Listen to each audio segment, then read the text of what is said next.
シェルビー GT350。名称が手掛けたアメリカンレジェンドマスタング。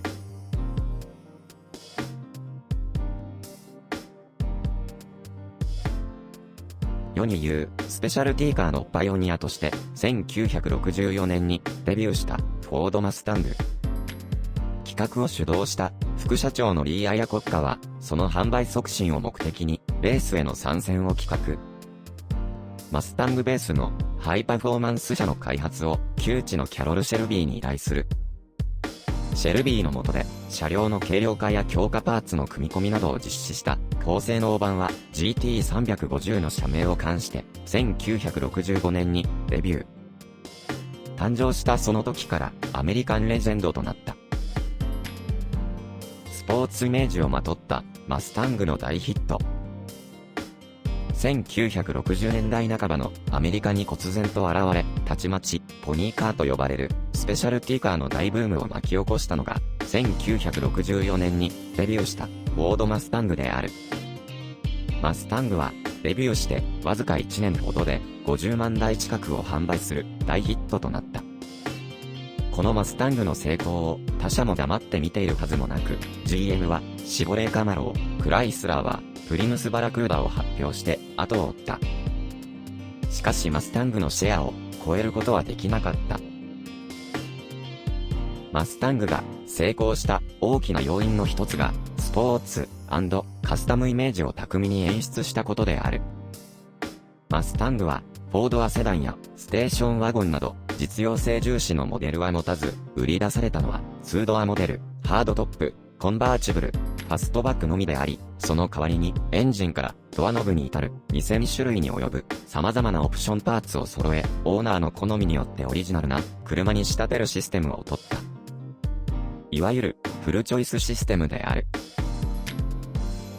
この変わった販売方法とともに、フォードはマスタングばかりでなく、フォードブランドの車を実際のレースやラリーに出場させ、スポーツイメージを盛り上げた。1964年のルマン24時間レースにフォード GT40 を出場させたのも、こうしたフォードのスポーツイメージ醸成の一環だった。名コンストラクターに至るまでのキャロル・シェルビーの略歴。一方、フォードは量産型のマスタングのスポーツイメージを作り上げ、さらなる販売促進を図るために、マスタングをアメリカ国内での SCCA、スポーツカークラブオブアメリカが主催するレースイベントに出場させる案を企画する。このためのレーシングマシンの開発を手掛けることになるのがアメリカ人で元レーシングドライバーのキャロル・シェルビーだった。キャロル・シェルビーは1923年にテキサスで生まれた。1952年にオクラホマ州ノーマンでのレースに MGTC で出場したのがモータースポーツへ入った最初となった。その後、アメリカの国内レースで活躍し、その名を知られるようになる。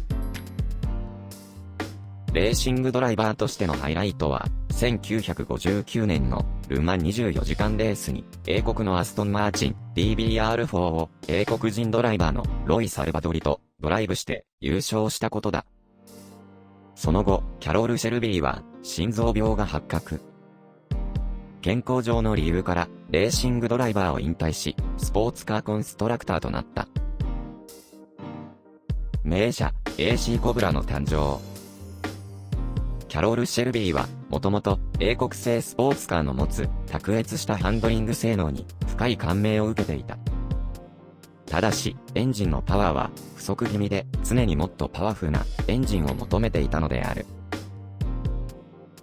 そんな時にアメリカのフォード社がスポーツイメージを引き上げる手段として積極的なモータースポーツへの参加を企画していることを知り、乗用車用の大排気量V 型8気筒エンジンをさらにチューンアップし強化した英国製スポーツカーのシャシーと組み合わせることができれば、シェルビーが理想とする高性能スポーツカーができることを思いつく。早速、英国の AC 社にその計画を持ち込んで、シャシー製作の約束を取り付け、一方で、フォード社に掛け合って V 型8気筒エンジンの獲得に成功する。こうして誕生した高性能スポーツカーが1962年に現れた AC コブラである。AC コブラは世界中のレースで大活躍。1965年シーズンではコブラデートナクーペが GT クラスのワールドチャンピオンシップを獲得している。キャロル・シェルビーが施したマスタングの高性能化の内容。フォード製エンジンを搭載したコブラ各社の活躍を高く評価したフォード社はマスタングのチューンアップモデルの開発をキャロル・シェルビーに依頼する。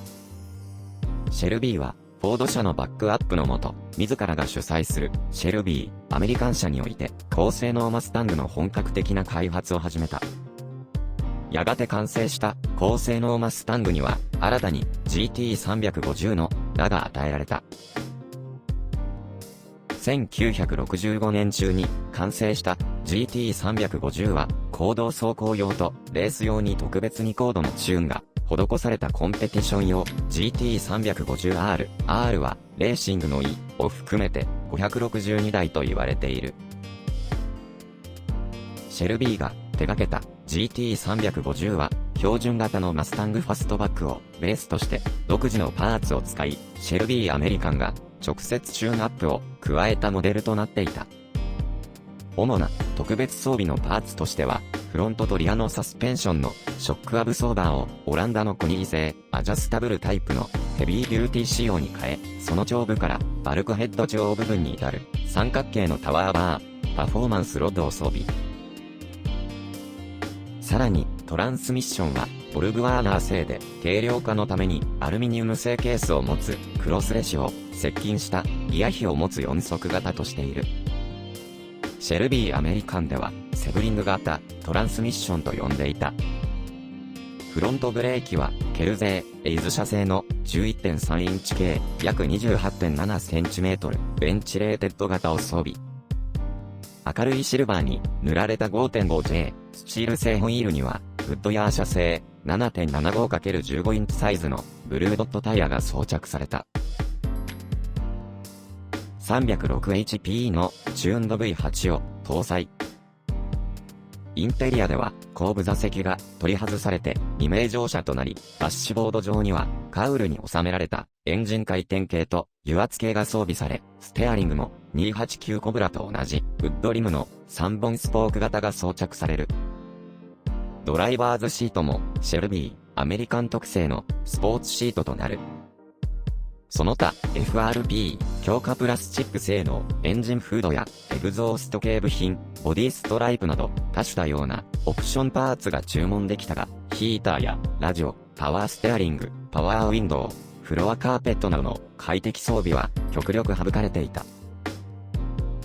最も重要なエンジン関係では、ギャラクシー用の排気量289キュービックインチ 4736cc の V 型8気筒 OHV を4バレル型ホーリーキャブレターと組み合わせて、さらにチューンアップし 306HP、6000rpm の最高出力と329ポンドフィート 45.5kg/m、4200rpm の最大トルクを得ていた。シェルビーアメリカンが揃えたエンジン周りの特製部品は、大型で流入抵抗の少ない吸気マニホールド、アルミニウム製ヘッドカバー、コブラのレリーフがある、フォーブランチのエグゾーストマニホールド、大容量のオイルパン、オイルクーラーなどがあった。レンタカー仕様の GT350H も登場。